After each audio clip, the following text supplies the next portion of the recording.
really pleased to have you here today. And on behalf of Mark Cable and myself of the UCD Digital Cultures Research Strand, it's a great privilege and honor to hear from Anthony. He has been a technology manager for the Discovery Programme for the past 17 years. And I must admit, I demand a kind of recount for that. It doesn't seem, time seems to be telescoping, doesn't it? But within that, he has participated in so many different events. He's worked on several EU-funded projects. His main areas of responsibility are for the management of the applied technology research within Discovery Programme.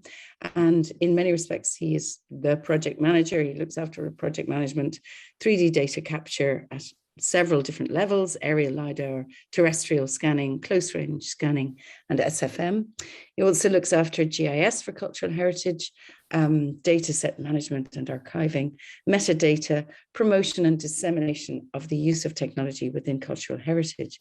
Anthony is currently the Discovery Programme project manager for Cherish, which is a very significant project looking after our coastline and measuring rates of decay. There, it's a European funded project, so it's not just our coastline, but it extends further afield. And he's also the PI on the TII ALS machine learning project. It might be T3 ALS, I think. Anthony has also, as I mentioned, he has many different strings to his bow. And 3D Icons project, I was in the National Museum the other day, Anthony, and they are using, I'm sure you're aware, for the Glendalough exhibition, there's wonderful images of the 3D icons from the 3D Icons project of the, I think it's the cathedral, which is up on view in the National Museum. So everyone linking into that, it's a tremendous resource. You've also been involved in Ariadne, which was FP7, Low Cloud, Archaeolandscapes Europe, which is 2007 to 2013, and currently chairman of the European CARARE, which is connecting archaeology and architecture to Europe. And that's a very significant network, which results in, it brings together many different expertise or levels of expertise. And also, and I mean, this list is, you're so involved and so active, Anthony. SEDA, which is again another one of these acronyms, Saving European Archaeology from the Digital Dark Age, which is a cost action group as well. I also wanted to add the CEMEC project, which I had the great pleasure of working with Anthony on when it was connecting early medieval collections in Europe, and Anthony stepped in to assist in the scanning of some of our great medieval replicas and some of our great objects, artifacts that are representative of Irish cultural heritage also.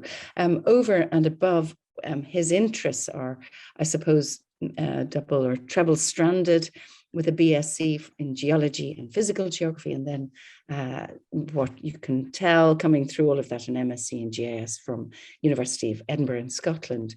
Anthony, I'm so pleased that you're here today. It's always been a great pleasure to hear of your latest adventures. And when I asked you earlier, and myself and Mark thought it would be great to have you to talk to us, you were out on Dalkey Island, and I know you weren't goat scanning, but there must have been a lot of local wildlife out there as well. But I'm really excited to hear your talk today. So thank you for coming. Thanks very much for the opportunity to speak today. So my name's Anthony Combs, and I'm going to speak on the use of 3D digital documentation in the conservation, preservation, and promotion of Ireland's tangible cultural heritage. As Linda said, there I've been a technology manager now. It's probably 21 years, I think, Linda. Now I did change job description 3 years in, so that's probably where the 17 years come. But it's so I've been there 21 years now. And for those of you who don't know what the Discovery Programme is, established by the Heritage Council, I think 30 years ago next year, and we kind of sit somewhere in between the kind of commercial sector and the research sector, so to carry out these kind of long scale, maybe 5-6 year research projects. And there's a kind of a couple of points in terms of focus. So one is to carry out advanced interdisciplinary archaeological research using innovative technologies and scientific methods. and then communicate the results and value of our activities to both the research community, but also the general public. So ultimately, we're being paid for by taxpayers' money. So bringing the general public along with us is as important as the research community. And specifically for my own, it's I develop and promote the use of applied technologies within archaeology. And finally, just to provide, this is more of an immediate or modern, new kind of specific areas. What we're doing is providing strategic infrastructure and services to improve the management of islands' archaeological related cultural heritage resources. So this is working with universities and also the departments, National Monuments, OPW, and trying building up the resources and skills and facilities within Ireland for managing cultural heritage objects. So the structure of the talk, I'm firstly going to just explain why do we record cultural heritage or tangible cultural heritage, and then I'm going to look at some of the kind of early ways of doing this, just to kind of give it a bit of foresight. And then I'm going to focus on some of the methodologies we actually use within the discovery program. And I'm going to go from a scale from a landscape based down to, say, buildings, and then down to kind of more detailed things such as carved stones and objects. And then look at how recently we've been combining some of these methods together to improve the results. And then once we've looked at data collection, I'm going to look at how we model and present this data. And then finally look at how we kind of reuse the data beyond what's the normal or perceived use of cultural heritage data, or the primary way of why we record. So first of all, why do we do this? Why do we record the tangible cultural heritage? So there's many aspects. Probably the primary one is conservation. So our cultural heritage assets, buildings, monuments, landscapes, artifacts, they're all kind of a finite resource, and just through the nature of entropy, things will start to decay and will eventually loss is guaranteed. So it's how we control this loss and slow it down. Just an example, there's Doonbeg Fort down in Kerry. That's literally falling into the sea year on year. So we're going to explore that in a minute. And part of that conservation is understanding the objects before the loss or before the decay. The second reason is prospection. So we can't attempt to understand everything about the monuments we're looking at, and sometimes the methods of survey allow us to kind of identify new features or better understand the relationship of features on the site. So that's just an example of some LiDAR data on the Hill of Tara. And the third thing is management. So we have historic building structures that kind of are lived-in structures and need to be managed as lived-in structures. So we kind of need to have this high detailed survey data to be able to manage these buildings and preserve the fabric of the building while still maintaining the buildings as usable or livable structures. Well, there's also other reasons. One is we can use this information to kind of provide reconstructions to bring the past alive. The concept of edutainment, or making cultural heritage part of entertainment, or using entertainment and gaming technologies to bring the cultural heritage alive for the general public. And then the third thing is access. There's many sites around the world or objects that people can't physically get access to. So providing like digital surrogates or digital twins that we can explore using web interfaces or gaming technologies. This allows people to explore cultural heritage spaces and objects which would normally be off limits to them. So in terms of recording our tangible heritage, it's not a new thing. So if you look at the first records of antiquarians and map makers, here's just a couple of examples. So from the 1700s, Gabriel Beranger's lovely watercolours of Dowth and Rathcroghan. So these are kind of pictorial representations of monuments, but they're the best example we have of the time of what these sites potentially could have looked at. And then we've got George Petrie's scientific plan of the remains at Tara in 1839. Again, it's the best thing we have. There's no photography, obviously, in these times, so it's the kind of earliest depiction we have of a lot of the monuments on the site. And you can see especially in in the northern part of Tara. Many of these monuments don't exist now in space, so it's such as that trivalent feature in the middle of the Y, where the roads divergent. So it's the only representation we have of some of these sites. Finally, on the right there, the Victor Denoyer's pencil drawings of this is the Market Crossing Kell. So this Victor Denoyer was produced hundreds of watercolors and sketches of sites, both geological and cultural heritage across Ireland in the 1800s. And this kind of tradition carried on over time. So people would produce dimension sketches, dimension plans, but on the whole, they were kind of drawn with pencil, ruler, planning frames, and planning tables. And they're basically somebody's interpretation of the site with measurements on and to scale. And this still carries on to the day where on excavations, you still have planning frames on both terrestrial and underwater. And the archaeologists would see what they want to record and make that decision on what to record and then convert that into a scale drawing.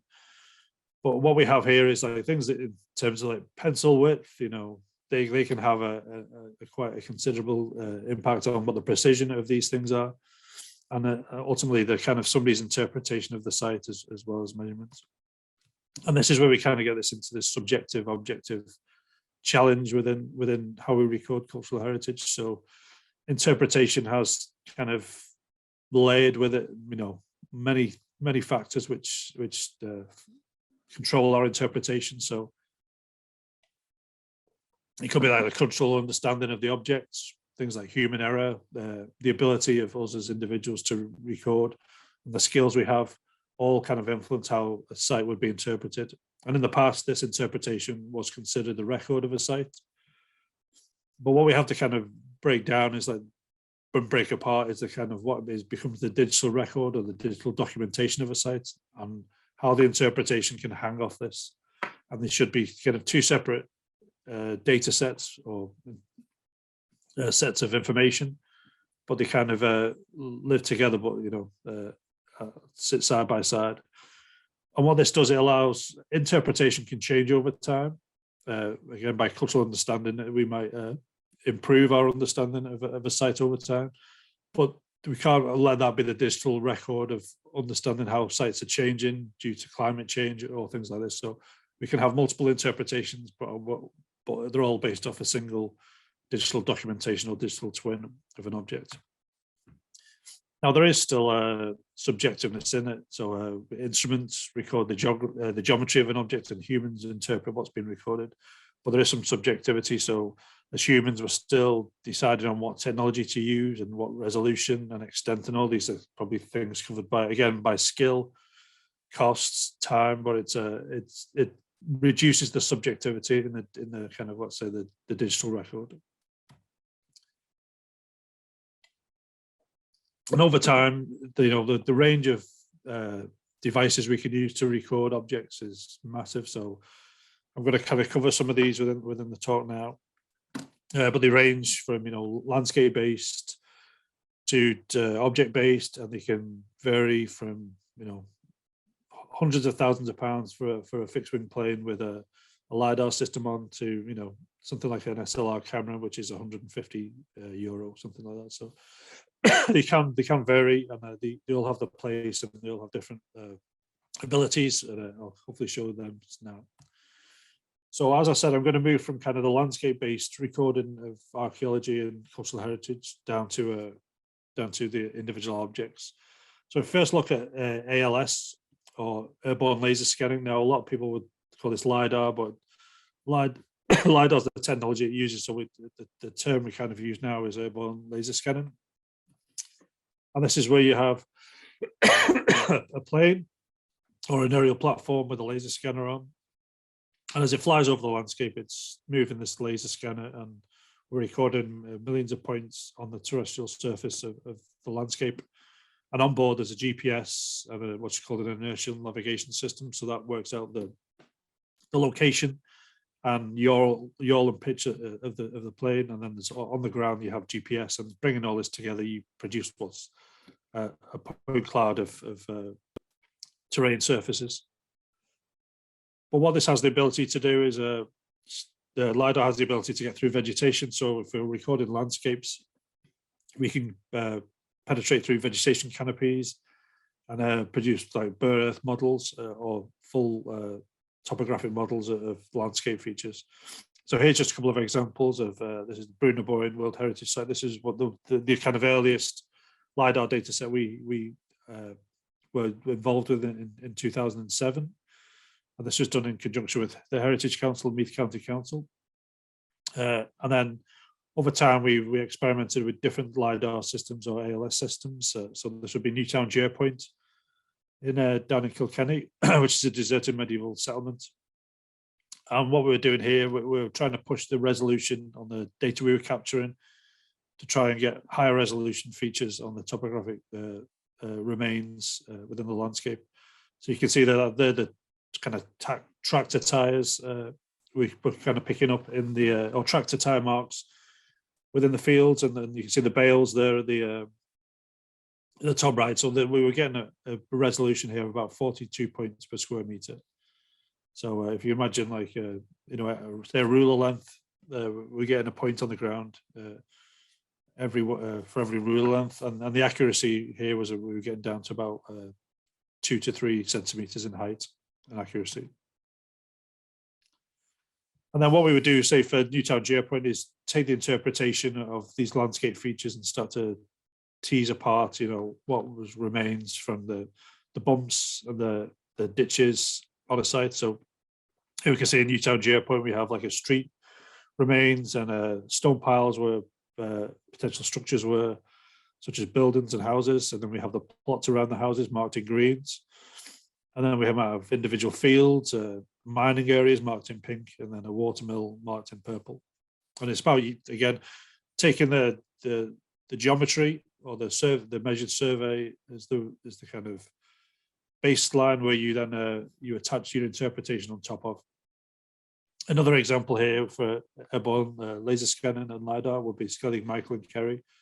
So this was done in conjunction with the OPW National Monument Service. Here, again, using the same technology of a high resolution LiDAR, we would produce a 3D model of the whole island, including the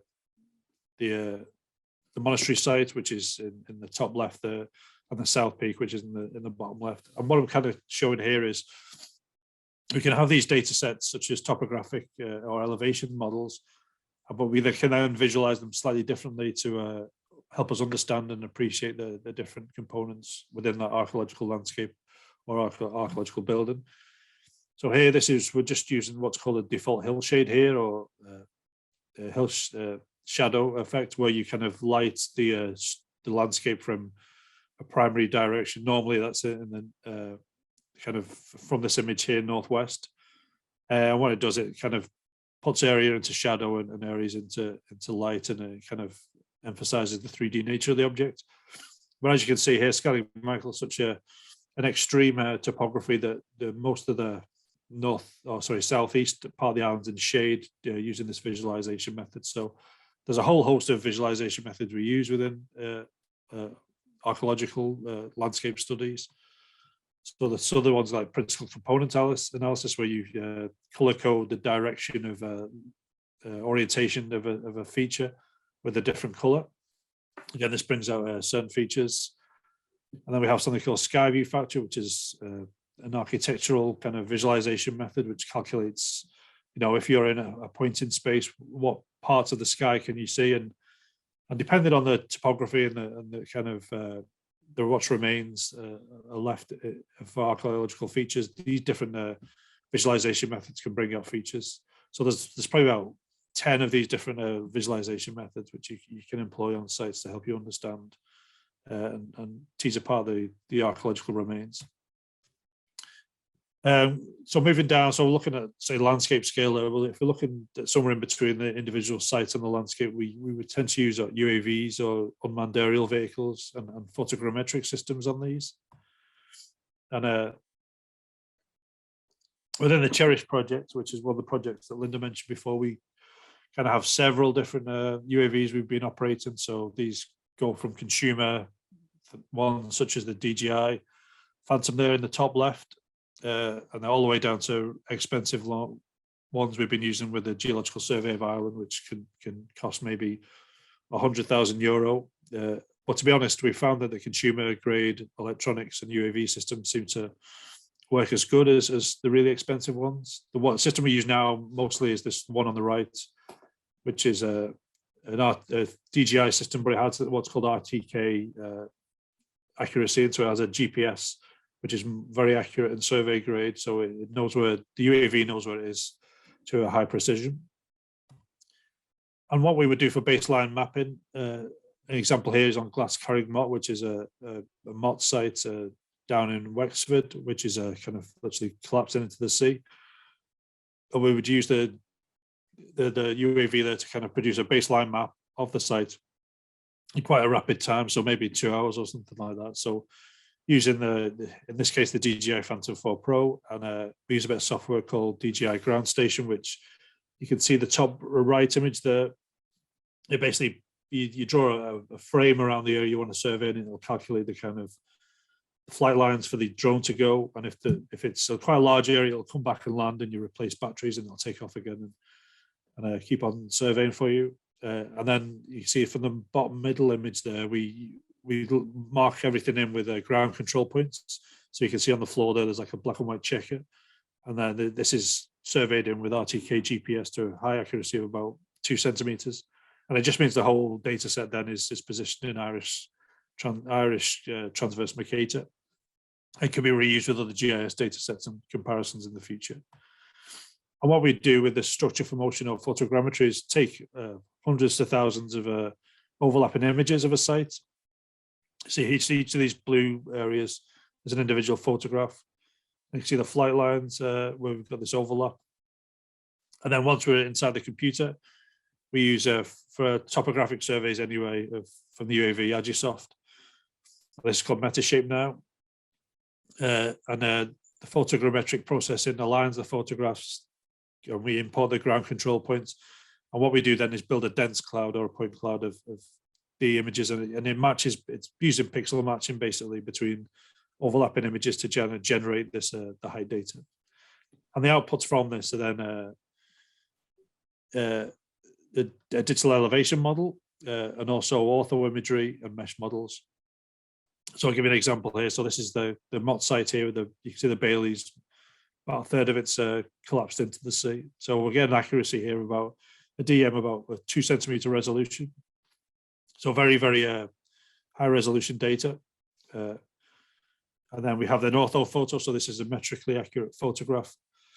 And when we're trying to assess this site and what's happening to it over time, we kind of need these levels of accuracy. So in 2018, this is just a hillshade of the data set which was captured back then of the site. And then we captured it in 2019. So we have these two overlapping, or two data sets, which are both within the same geospatial reference system of Irish transverse Mercator. And then using analysis techniques, we can start to look at, see what changes happened on the site.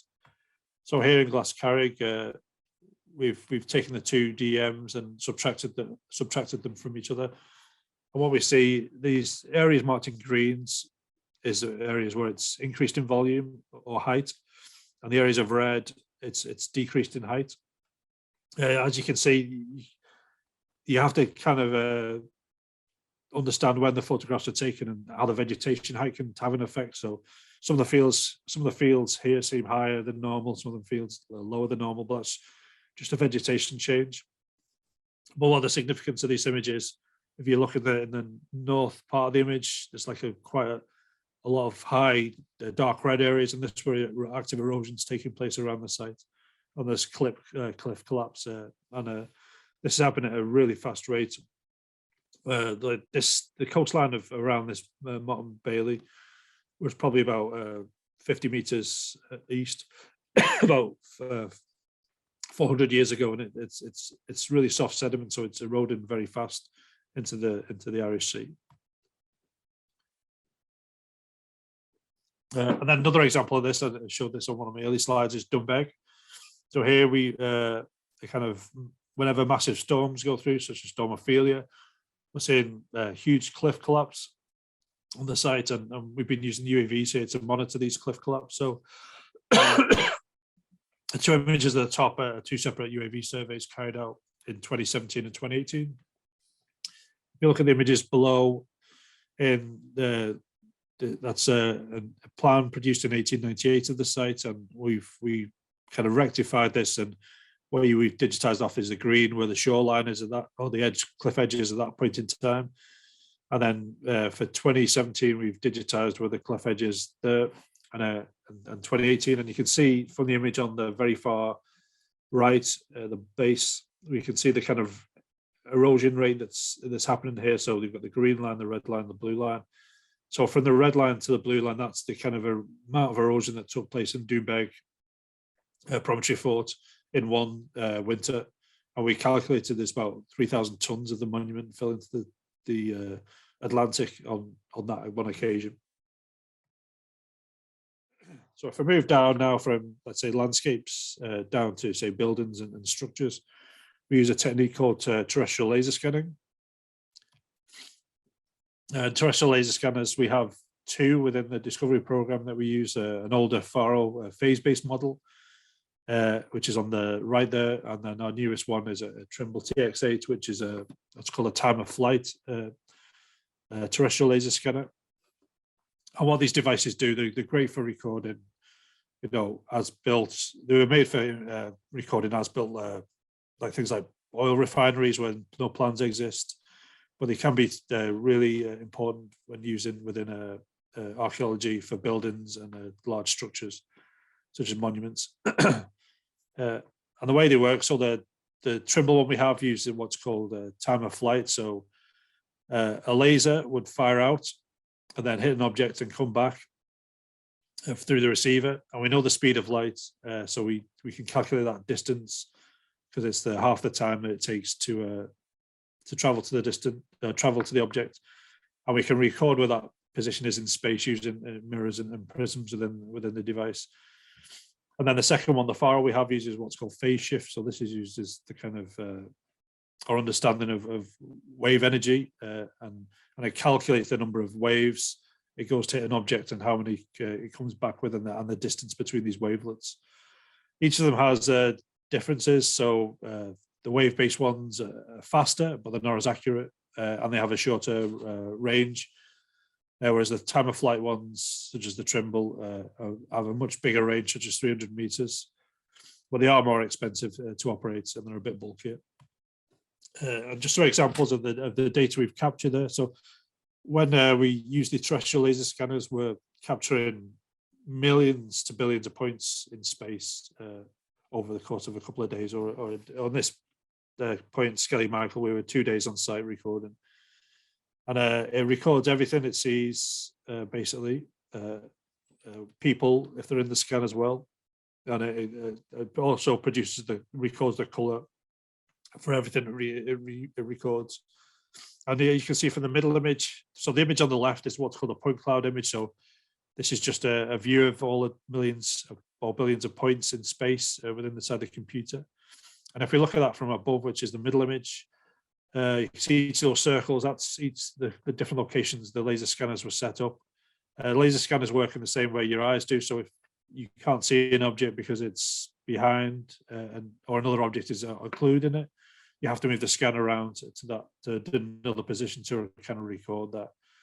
And this is fully three-dimensional data. You can see there from the top right image, that's the 3D data, just shaded with artificial light. So it's not just an image we're looking at, it's full three-dimensional data.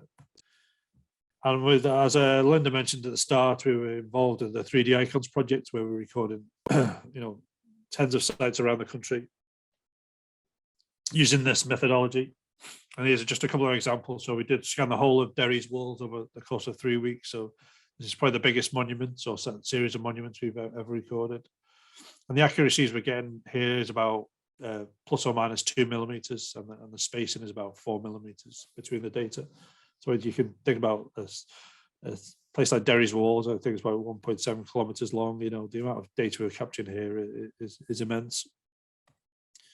Clonmert was another site, so this is just one example. It's a cathedral at Clonmert, where we've captured all the different structures on site. And another example there would be Dunengisa on the Arid Island. So here one of the issues we have with cultural heritage sites is they're very organic in shape, and there's no real straight lines. So the Clonmel Noise site there would have some level of straight lines, but when you get close to the object, there's very few straight lines, and especially for a site like Dunengisa, how would you traditionally draw this using plans and elevations? It's quite challenging. So this is where the kind of power of using terrestrial laser scanning really comes in. And just to show a couple of examples of more recent work and what we're kind of doing with the data. So as part of the Cherish project, we've been using this technology to kind of monitor sites. And one of these sites is Clonmines, which is another deserted medieval settlement down in Wexford. And you can see here, that's just a laser scanner on one of the sites in Clonmines. And you can see on the image on the right there, this is just a view of the point cloud data of one of the church walls within the site. And what we're able to do with the 3D data is slice it in and look at the kind of profile of this data. And you can see here from sections A, B, and C, where especially A, you kind of get this erosion undercutting, which is occurring on the site, and there's undercutting as this site here regularly floods, and what's happening here, the mortar is absorbing water and becoming unstable, and the salt crystals are coming out within the mortar and causing expansion, and then this is causing deterioration of the site. And similarly to how we showed with the glass carrier site, we can take data sets between different periods. So this is 3 years difference of the same wall, and we have areas which are marked in blue here, which have shown the greatest deterioration, and potential areas of collapse or undercutting of the site. Another example of a project which used a lot of terrestrial laser scanning was the recording and conservation of Lancaster House. So this is carried out in conjunction with the OPW, and it was as the site was being conserved, they wanted a record of the site pre-conservation. So they had to record every structure within the building, both in the public areas, but also in the hidden areas, such as in the attic and the roof space. And over a course of I think 3 to 4 weeks, we gathered millions of points, records, and surveys of the building. And this data was used by the OPW in terms of planning the conservation works, but also acting as kind of as a record before any conservation activity took place. So we have a record of any changes which take place during the conservation. You can see here, this is just a point cloud data presented as an ortho image. So it allows us to kind of slice through the building and present this for the architects. This is a view from, if you're looking up on, I think this is the ground floor, and you can see the kind of different ceilings. So this is a ground floor ceiling plan. And what we did in conjunction with what was DIT back then, and the OPW and Ottawa University in Canada, was produced something called a HBIM. So this is a historic building information model.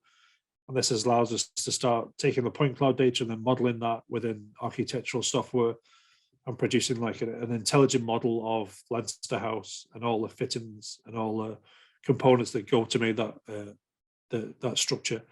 And BIM, or building information model, is a way that architects now build new buildings. It's say AutoCAD. People would use Revit now rather than AutoCAD to produce building models. But within HBIM, it's kind of a bit more challenging because you have to hand model up quite a lot of the features and structures because they don't exist in pre-existing catalogs, which you can reuse. But this is kind of an area within, especially in building conservation, a lot of upskilling is required within the sector. So if we go down to the next scale, which is close range scanning. So this is where we're talking about architectural detail, carved stones and whatnot. So we've kind of had a long history of doing this also. So this is our first kind of close range scanner, which is the next engine, and this is one of the orthostats in one of the satellite tombs at Nath. And what it allows us to do is record very fine detail. So we're talking about 50 nanometers.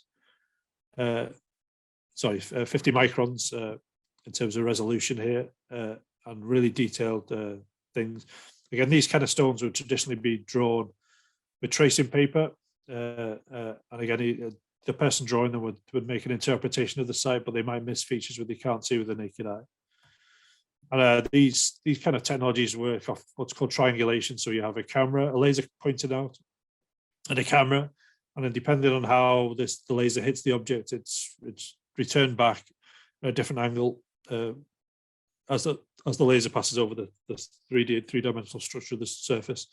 There's other methodologies such as structured light, which uses a similar kind of process, but it projects striped patterns onto objects, and the camera observes these striped patterns and then computes the kind of three-dimensionality of it.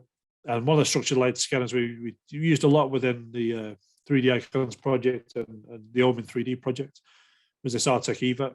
And you can see here one of my previous colleagues, Gary Devlin, scanning the market cross at Kells. One of the challenges with using this technology this is about 7 years ago, is that you needed kind of controlled light to carry out. So you could only do a lot of this scanning externally at nighttime, or we had to buy a huge kind of blacked out police forensic tent that we could lower over the smaller objects such as arm stones and then go inside the tent and record it. So there's just one example here of the models that this kind of technology uses. This is the entrance stone at Newgrange, just in front of the main chamber there. And this technique's been used on several different projects within the Discovery Programme. So one of the projects is in collaboration with Linda, actually, and Michael Beverbino, who's a PhD candidate. And this is looking at the kind of the stone crosses which were recorded in plaster casts back in the late 1800s, early 1900s, and looking at these, comparing them to what the crosses that exist at present in the molds. So one thing is with Kells, those of you who don't know the site, there's another copy of the cross which is inside the visitor centre there, which is made out of concrete. And what we've been doing here is looking at the comparison between the cross outside and inside, and then saying, we know the cross which is inside was cast maybe over 100 years ago, and looking at the changes that's taken place on the external one compared to the internal, and looking at erosion rates of these kind of stone crosses and stone features. And within the project with UCD, Michael Ann is also looking at the kind of the molds that exist. So these are in Dangan, OPW store site. A lot of the casts and molds still exist, and it's looking to see, do we have the ability to scan these molds, and do these molds represent a true, accurate picture of the stones recorded at that point in time? And can we use these to compare the state of the current stones and look at the kind of rates of erosion on the stones? It's just an example here of a Murdoch's cross. So here, there's a portion of the mold is available. We scanned that and then reversed engineered the stone out of that, and then compared that to the actual stone on site.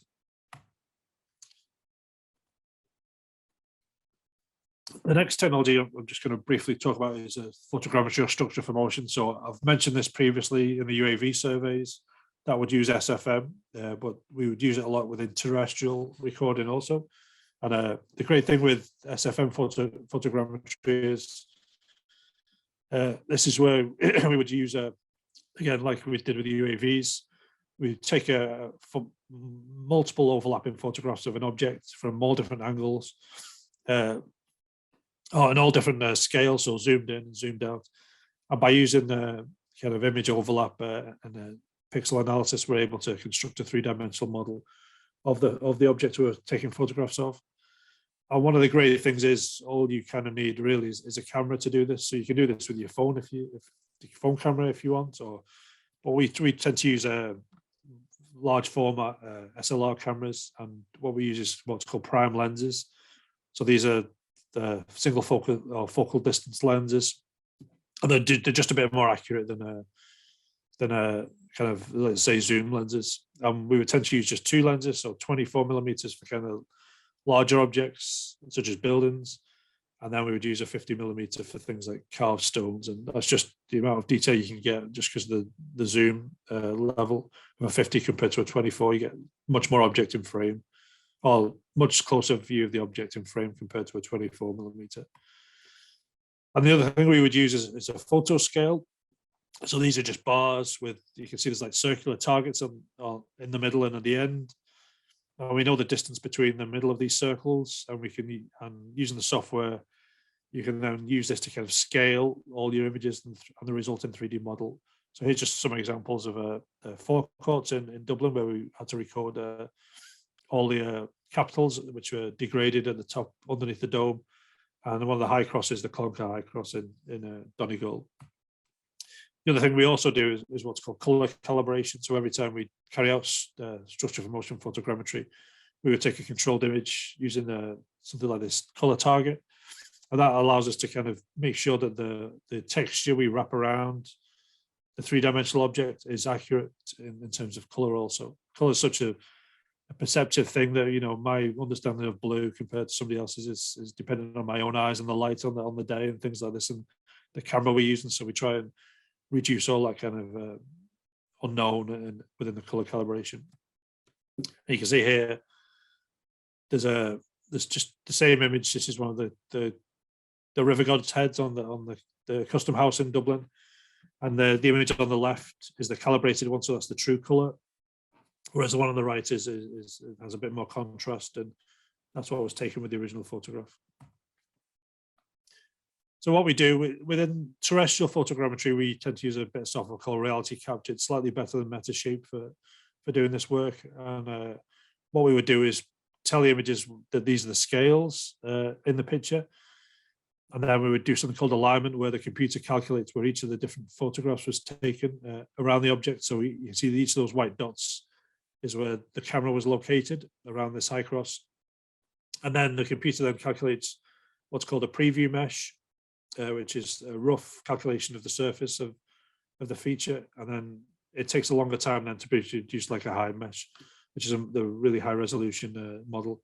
So these could take anywhere from 30 minutes to 4 hours in terms of computation time, depending on the size and resolution of the data.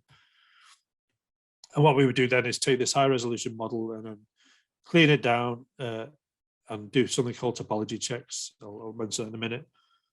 And then just because these models are immensely big, even for something like a high cross here, we're recording something like 60 million triangles, or 600 million points. But that's too much for even like workstations to handle. So we normally simplify this to about 30 million points, just so the computer can handle that amount of information. And then we also simplify it to 20,000. And I'll explain why we do this in a minute. This is more for presentation online. And then just an example here, this is, as Linda mentioned before, which is the CMEC project. So we had to record some quite fine and detailed objects. So this was the St. Patrick's Bell shrine. This shrine of St. Patrick's Bell is that it's a shiny object. So recording it was quite challenging because the reflections in the objects using photogrammetry is not really great, because we're recording reflections rather than the object itself. So you can see here this is the structure for motion model. The shiny surfaces or the silver areas are quite not great detail on them. So what we had to do with this St. Patrick's Bell shrine was use another technique called reflectant transformation imaging, and this is good for kind of planar faces, and it uses a technique where the camera stays still but the light moves. You're able to compute the normal or the kind of angle of the face of the geometry. What we did here combined this normal image with the one produced from SFM, and produced like a really detailed model of all the kind of detailed metalwork that had gone into this artifact. And then another example would be the Waterford kite brooch. And again, this is part of the CMEC project. One of the challenges you have with very small objects is the depth of field in photography is quite shallow. So you can notice from the image on the left-hand side, the right-hand side, is that the back of the image is in focus, but the front of the image is blurred. So when you're trying to produce a three-dimensional model from the photogrammetry, it's quite challenging. But what you can do here is use what's called stacking photography, where you take you focus on the object and then move the camera forwards and backwards just slightly. And then merge all these objects. So basically your focal point within inside the image is just moved a couple of millimeters. And then you can take all these images, merge them together, and then produce what's like a fully in focus photograph of that object. But it's quite labor intensive, this, because if you imagine if you're doing normal photogrammetry, you're taking maybe 60 to 100 photographs around the object, but then you have to take maybe 10 photographs on the focal plane of each camera position, so it can be quite intensive in terms of how many photographs you're working with. But here's just an example of the CMEC model of the Waterford brooch. So you can see that it's only about 3 centimeters long in total. And then just a couple of examples of recent work with photogrammetry. So this is the shrine at Clonus, it's approximately about 2.5 meters in length. So it's sandstone again. This is done as part of the Humanities Monument Fund. And here people they're worried about the kind of erosion rate that's taking place on some of this carved stone features. And then finally, in terms of recording, we've been combining methods together. So this is using both the terrestrial laser scanning and the photogrammetry. And what we've been finding here is we're getting the kind of best of both worlds. So with the terrestrial photogrammetry, you get, especially for larger buildings, we're getting a level of accuracy in terms of the overall structure. But then when the photogrammetry allows us to zoom in on specific areas of the building and get that in more detail, but then also to produce a kind of better photogrammetric texture wrap around the 3D model. So here's just an example we worked on a couple of weeks ago. So this is St. Feckin's Church down in County Sligo. So this is the digital 3D model of the site, which is produced both from terrestrial laser scanning and the photogrammetry combined. And the kind of level of detail we're able to get is really large. But again, because using photogrammetry, we can also have a kind of really high resolution imagery, which is calibrated or texture of this feature. And because we're using photogrammetry, we can change the scales we're working on. So this is the kind of Romanesque doorway within the site, which again is both 3-dimensional, and we have really accurate color photography, which can be used as textures for this. Another site we worked on last year with Meath County Council and 7L Architects was the Babes Bridge, which is just outside Navan, which is this is the only remaining arch of an early medieval or medieval bridge, which is being severely undercut by high water flows in the Boyne during winter high water events. And what we did here, again, using terrestrial laser scanning and structured for motion photogrammetry, we were able to record the sites. And it was interesting when we went back to the office to look at the data, I identified that the keystone was missing on the site there, so which is something we never really observed on site. But by taking yourself out of the site and looking at the objects, in a different kind of location, can often show things which you kind of miss on site. But what we're able to do with engineers and architects, conservation architects here, was take sections through the remains of the bridge, which you can see here. And then, so this is looking up underneath the bridge arch. But you can see here on the image on the left is the black lines indicate where the stone's eroding and being cut into. So those are going to have to be repacked and new mortar put in there to stabilize before the arch collapses. And another example would be, this is the boathouse in Ivy Gardens, part of Ivy House, which is owned by the OPW. And here they're worried about the kind of decay of the sandstone surface here, which you can see is flaking off. So using terrestrial laser scanning and photogrammetry, we're able to get really high detailed 3-dimensional models of each of these small capitals.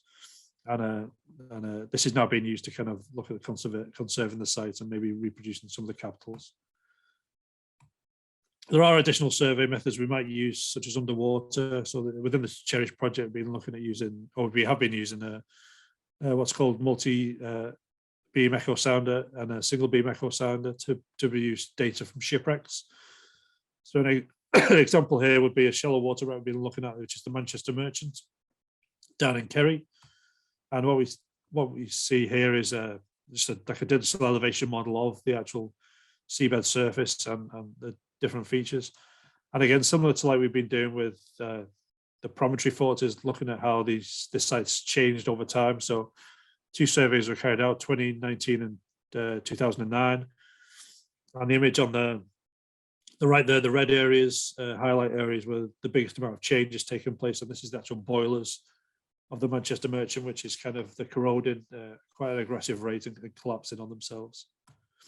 And then this year we're hoping to use this as what it's called an ROV. So it's like a UAV, but for underwater, and using a photogrammetric system, try and reduce the cost of underwater survey. So I'm just going to quickly present the modeling and present how we present this data. So once we capture the 3D data, there's quite a lot of things that need to be done. So we need to kind of reduce topological errors. So this is where the model is not accurate enough and it's kind of folding in on itself. We need to fill holes within models, unless it's like a window opening. Holes are kind of bad within 3D models, so we need to sometimes automatically or manually fill these holes in. We need to clean the edges of survey, and then we carry out what's called enhanced simplification. So this is where you have the 3D model, but you kind of decimate areas which are more on the plane rather than around corners. And we use 2 bits of software, both reality capture, and if it's a bit more complex, we would use something called Geomagic to carry this out. And then once we've carried that out, then we would texture the model. So texturing is when you are wrapping kind of a surface around a model, which kind of represents the color, but it can also represent other things as well.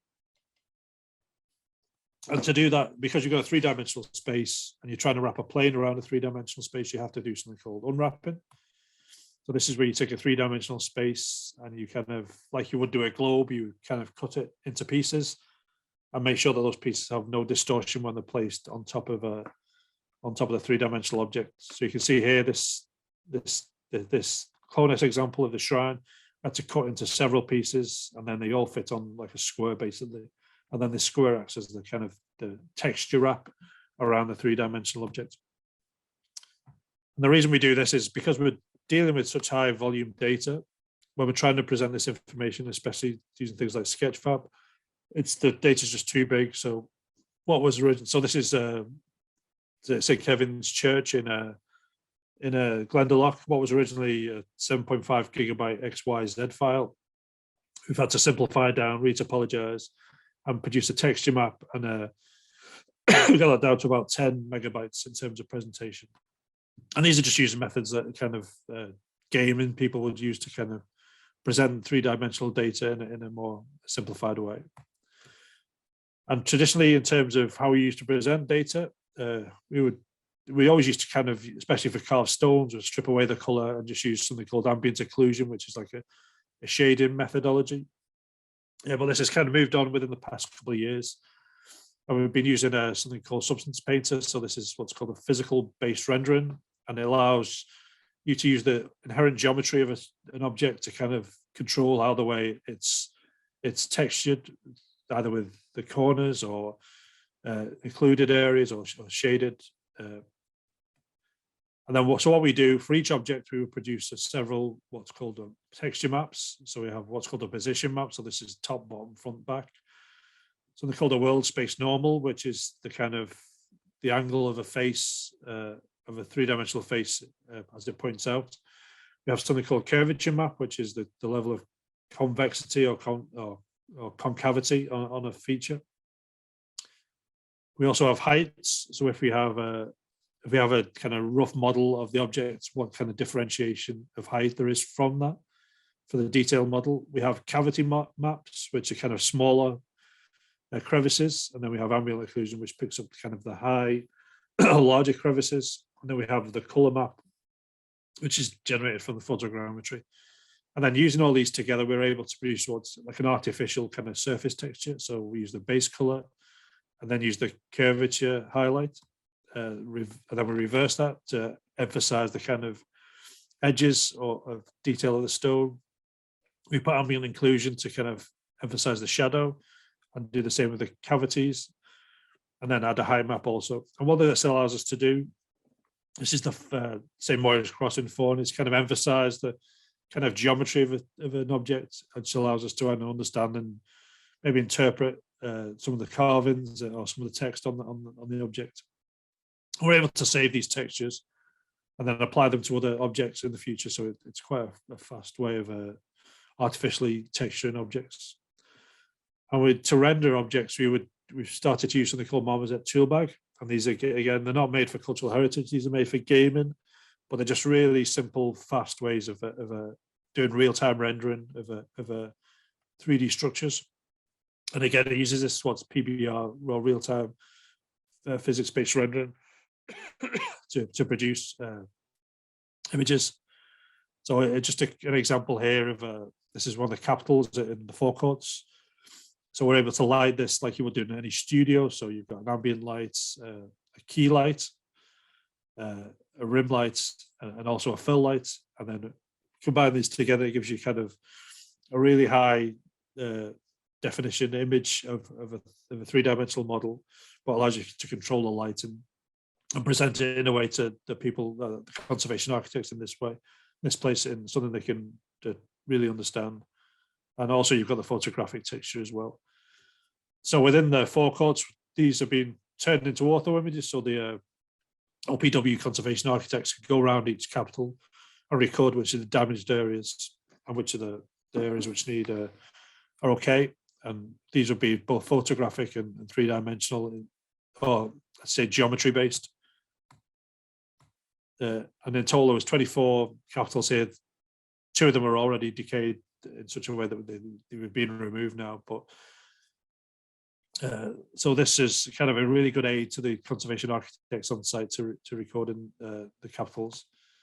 This is just an example from the St. Maurice Cross Lab. So this is using normal color, enhanced color, the geometric texture.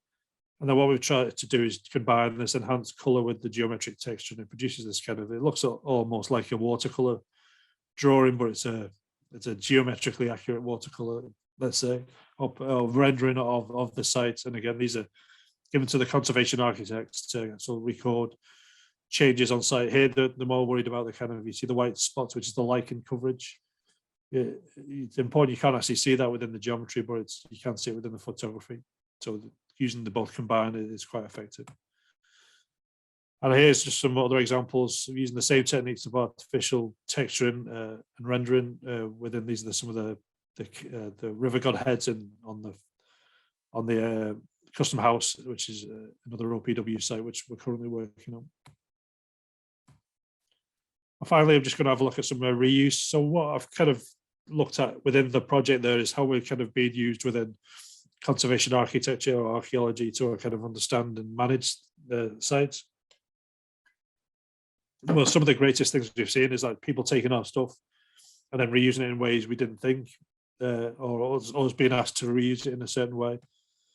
And we always think that kind of, if we look at the kind of process we go through, or the chain or pipeline, we capture things at high resolution, and then we produce software that kind of takes it to a certain scientific data. But from that point there, it can go into many different avenues in terms of three-dimensional modeling for games, for HBIM, or 3D reproduction of stonework in reality. So again, looking at that example within the forecourts where we had to record all these different capitals which had been damaged. And what we did was taking all the damaged capitals, produced the perfect one inside the computer, and then this was converted into a CNC file, or basically you have these router machines which have arms which can kind of cut wood or stone. And what you see there below it is an example of a machined capital produced from our 3D data, and then finished off by hand also. Other areas where we've seen our data being reused, the guys at NoHo worked on this was on Islands Ancient East. And then we've seen areas, sites such as Nauf. I don't know if you've been there recently, but in Nauf, there's like this, what's called a bunker, which is the area to the left of the one of the passages you go down, and there's an audio visual show now in there. And what we've done is taken our 3D data and produced like a render fly through. That's about 2.5 minutes, and it allows people to explore the sites, because normally the sites in Nauf are closed off from the public due to health and safety and conservation issues. So normally you wouldn't be able to get access to these areas, but using the 3-dimension data and then rendering methods, we're allowing people to gain access virtually to the sites.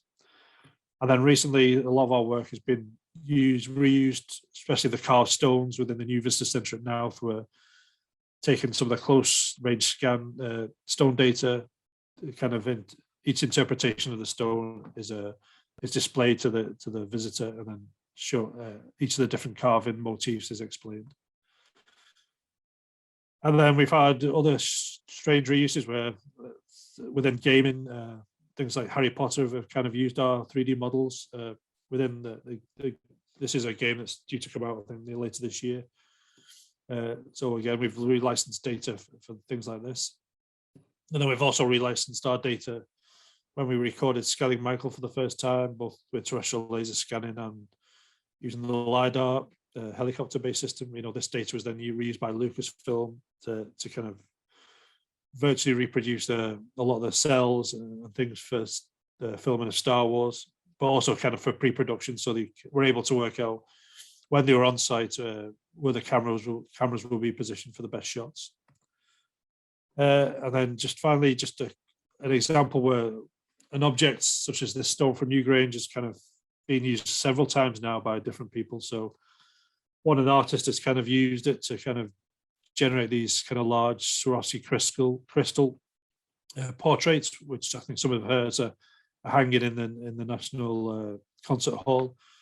And again, there we provided her with ortho images, and then she turned that into this piece. We've also had things like this, use the 3D models within school kids. So here the kids have had the 3D model on screen in class, and then they've been given a piece of clay, and then they've actually, so you get like in this analog to digital to analog movement of information. And then there's a guy in quite close to me here in Derry who actually produces 3D miniature kind of models of a lot of heritage sites, and he's been using our data also to kind of allow him to produce the sculpture. And then finally, this is one of the business lounges in Dublin Airport, and again, they kind of used the kind of data we had on Newgrange to kind of sell this, and the overall design of the site and some of the iconography around the room and the structure was based on some of our work at Newgrange. And the final one, this is kind of one of the more interesting ones, when we scanned the walls of Derry, one of the local hotels and chocolatiers we started building molds of this is one of the river god heads, which is over Bishopsgate, and you use that to start producing chocolates, which are kind of promoted as kind of a heritage brand within Derry. So thanks very much. Here's my email and the web address, and then also links to our Sketchfab account where a lot of our stuff is available, and also the 3D Icons account. And just a thanks to all these different people we've kind of worked with over the years, and we still work at the present with. Thanks very much.